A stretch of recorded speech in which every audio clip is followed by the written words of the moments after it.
어제 많이 먹었으니 오늘은 굶어야지.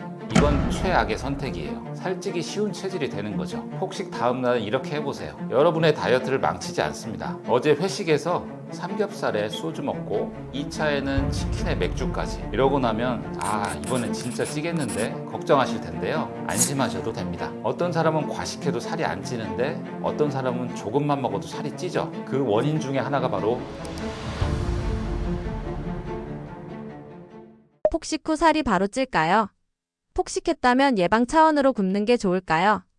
평소에 식단 관리 잘 하시다가 회식 가거나 스트레스 받을 때 나도 모르게 폭풍 흡입하고 나면 뭔가 공등탑이 무너진 것 같고 당황스러우실 거예요. 그래서 다음날 되면 굶어야 되나요? 폭식하면 바로 1, 2kg 찌는 건 아닌가요? 이렇게들 많이 물어보시는데요. 근데 우리 몸이 생각보다 그렇게 허술하지는 않습니다. 우리 몸에는 갑자기 살찌는 걸 막아주는 장치들이 있어요. 먼저 글리코겐이라는 임시 저장 창고가 있는데요. 우리 몸을 은행이라고 생각해 보세요. 첫 번째는 간과 근육에 있는 글리코겐이라고 하는 수시 입출금 계좌고요. 두 번째로는 체지방이라는 정기 예금 계좌가 있어요. 글리코겐은 현금 인출기에서 바로 뽑을 수 있는 돈 같은 거죠. 반면에 체지방은 장기 저장 탱크라서 정기예금처럼 빼기 어려운 돈이고요. 여기서 놀라운 건 체중 70kg 성인 기준으로 최대 4200kcal를 글리코겐으로 임시 저장할 수 있다는 거예요. 이게 얼마나 많은 양인지 아세요? 밥으로 치면 14공기고요. 라면으로 치면 8봉지 분량이에요. 자, 그럼 이제 우리가 회식에서 폭풍 흡입을 했다고 해봅시다. 한 3000kcal를 먹었다고 쳐볼게요. 많이 먹긴 했죠. 그런데 이게 먹자마자 뱃살로 가는 건 아니라는 거죠. 먼저 일단 글리코겐 탱크를 채운다는 거예요. 글리코겐 탱크가 다 차고 나면 그 다음으로 체지방으로 살이 찌는 거예요. 글리코겐은 체지방과 달리 임시 저장 탱크라서 소식하거나 운동을 하고 나면 에너지가 필요하니까 바로 꺼내서 쓰게 돼요. 살찌기 전에 꺼내서 쓸 수 있다는 얘기예요. 그래서 우리가 어떻게 이용할 수 있냐면요. 내일 회식이 있다. 과식할 것 같다. 그럼 전날이나 당일 오전에 운동 열심히 하고 가볍게 먹어서 글리코겐 탱크를 미리 비워 놓는 거예요. 예를 들어 볼게요. 내일 저녁에 회식이 있다면 오늘 저녁은 샐러드로 가볍게 먹고 내일 아침은 공복 상태로 30분 정도 빠르게 걸어요. 점심도 닭가슴살 샐러드 정도로 가볍게 드시고요. 이렇게 하면 글리코겐 탱크가 절반은 비워져요. 그럼 회식에서 먹은 칼로리가 체지방으로 바뀌어서 살로 저장되는 게 아니라 글리코겐으로 잠깐 갔다가 체지방이 되기 전에 재빨리 꺼내서 없앨 수 있는 거죠. 실제로 2014년에 발표된 연구 결과를 보면요. 남성들이 3일간 하루 1500kcal씩 과식을 해도 실제로 체지방 증가는 없었고요. 5일 후 수분 증가도 정상으로 떨어졌어요. 일반적으로 하루 정도 과식은 주로 수분과 글리코겐 저장량만 늘어나지 진짜 살찌는 거랑은 거리가 멀다는 얘기예요. 그래서 여기서 중요한 건 어제 많이 먹었으니 오늘은 굶어야지. 이건 최악의 선택이에요. 왜 그럴까요? 첫째, 무작정 굶으면 우리 몸이 비상사태로 인식을 해요.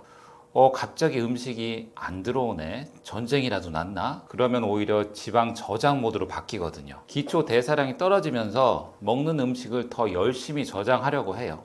둘째로 굶으면 글리코겐이 고갈되면서 근육까지 분해돼요. 근육이 빠지면서 기초 대사량이 또 떨어지고요. 살찌기 쉬운 체질이 되는 거죠. 세 번째로 극단적으로 이틀 3일 굶으면 폭식을 부릅니다. 배고픔을 참다가 결국은 폭발해서 더 많이 먹고 나면 또 굶고 이건 계속 악순환이 되는 거예요.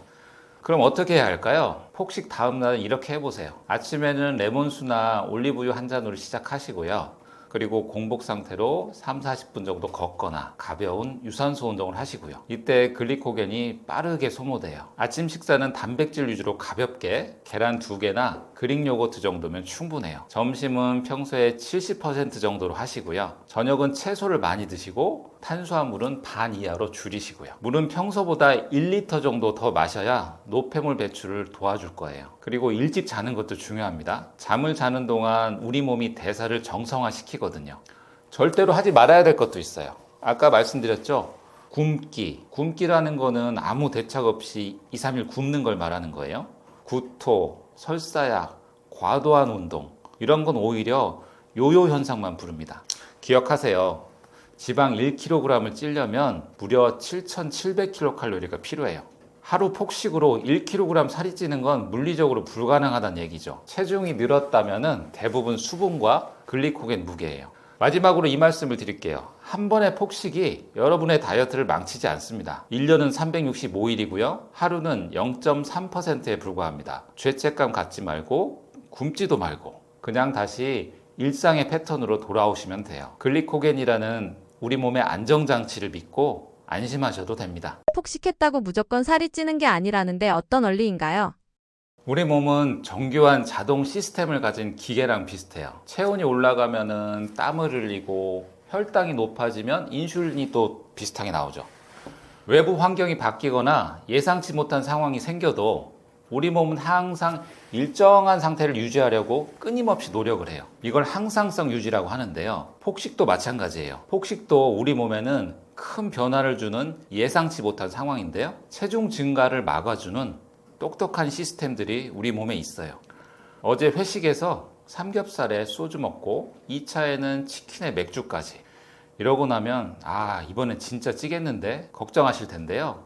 그런데 우리 몸이 그렇게 호락호락하지 않습니다. 첫 번째로 소개할 시스템은 적응성 열 생산이에요. 영어로는 Adaptive Thermogenesis라고 합니다. 쉽게 말해서 과식하면 우리 몸이 자동으로 칼로리 태우기 모드로 전환된다는 거예요. 이게 어떻게 가능하냐고요? 아까 말씀드렸죠. 우리 몸은 항상성을 유지하려고 한다고요. 항상성을 유지한다는 건 갑자기 많은 칼로리가 들어왔을 때 이거 다 저장하려면 큰일 나겠는데 이러면서 이거 좀 태워야겠다. 자동으로 불을 켜는 거예요. 실제로 과식 후 기초 대사율이 일시적으로 증가하는 현상에 대한 연구가 많이 있는데요. 1986년 연구에서는 과식 후에 기초 대사율이 18%까지 증가했다는 보고가 있어요. 특히 갈색 지방이라는 특별한 지방이 있는데요. 이 지방은 칼로리를 저장하는 게 아니라 열량을 태우는 지방이에요. 마치 난로 같은 거죠. 과식하면 이 갈색 지방이 자, 일할 시간이다 하면서 열심히 칼로리를 태웁니다. 이제 좀 안심이 되세요? 많이 먹으면 대사량도 함께 올라가니까 먹은 만큼 죄다 지방으로 저장되는 건 아니라는 거죠. 두 번째로 우리 몸에는 비운동성 활동 열 발산 Non-Exercise Activity Thermogenesis의 약자인데요. 니트라고 불러요. 무슨 말이냐면 운동이 아닌데도 칼로리를 열심히 태우는 우리 몸의 모든 활동을 말해요. 메이오 클리닉의 제임스 레바인 박사는 니트 연구의 선구자인데요.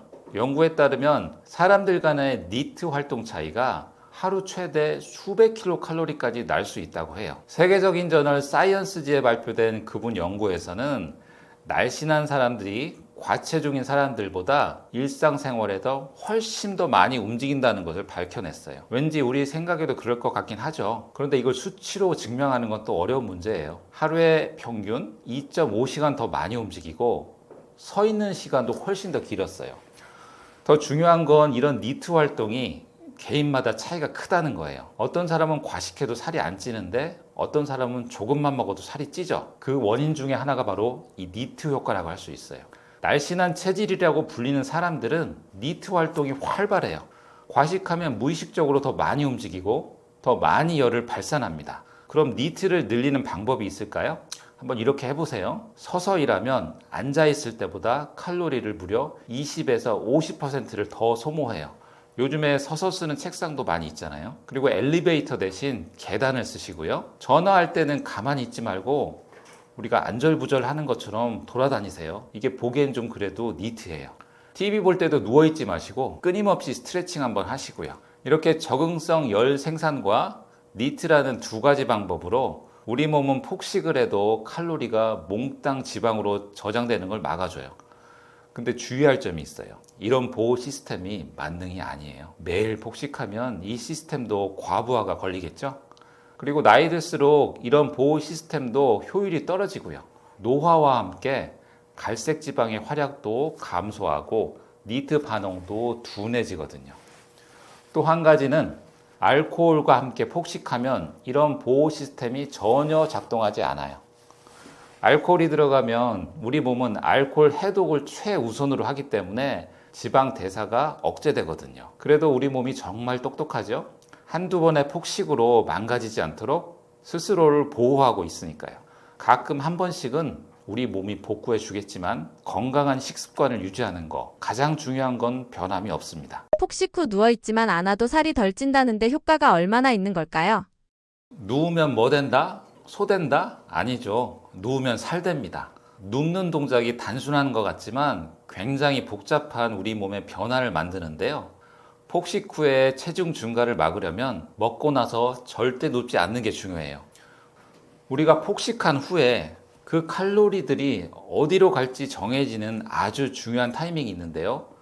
바로 식후 2~3시간이에요. 이 시간을 어떻게 보내느냐에 따라서 이 칼로리들이 지방으로 갈 것인지 말 것인지 결정되거든요. 우리가 음식을 먹으면 흡수한 칼로리를 임시로 저장하는 글리코겐이라는 저장 창고가 있어요. 여기는 임시 저장 창고라서 글리코겐으로 많이 저장하면 저장할수록 체지방으로 가는 살을 줄여서 살이 덜 찌게 만드는 구조예요. 간에는 100g, 근육에는 400g 정도의 글리코겐을 저장할 수 있어요. 그런데 여기서 흥미로운 점은 운동을 하면 근육에 있는 글리코겐에 더 많은 칼로리를 저장할 수 있다는 거예요.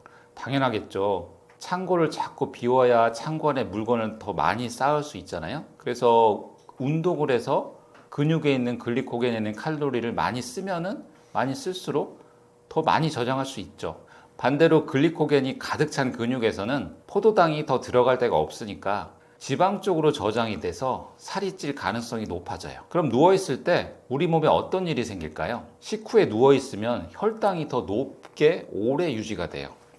누워있으면 근육을 안 쓰니까 근육에 에너지를 쓸 필요가 없죠. 혈관에 있는 당분을 쓸 필요가 없게 되니까 혈관 안에 당이 고스란히 있다 보니까 혈당이 올라가죠. 높은 혈당은 인슐린을 더 많이 분비하게 하고 높은 인슐린은 살을 더 많이 찌게 하는 신호를 보내요. 반대로 실컷 먹고 나서 서 있거나 움직이면 어떻게 될까요? 근육이 에너지를 많이 소모시켜서 가득 차 있던 글리코겐 창고를 비우게 되죠. 포도당들이 글리코겐 창고로 들어오는 거죠. 지방으로 저장될 가능성이 줄어드는 거예요. 가만히 서 있기만 해도 누워 있을 때보다 더 많은 칼로리를 소모합니다. 서 있으면 자세를 유지하기 위해서 여러 근육들이 계속 일을 하거든요.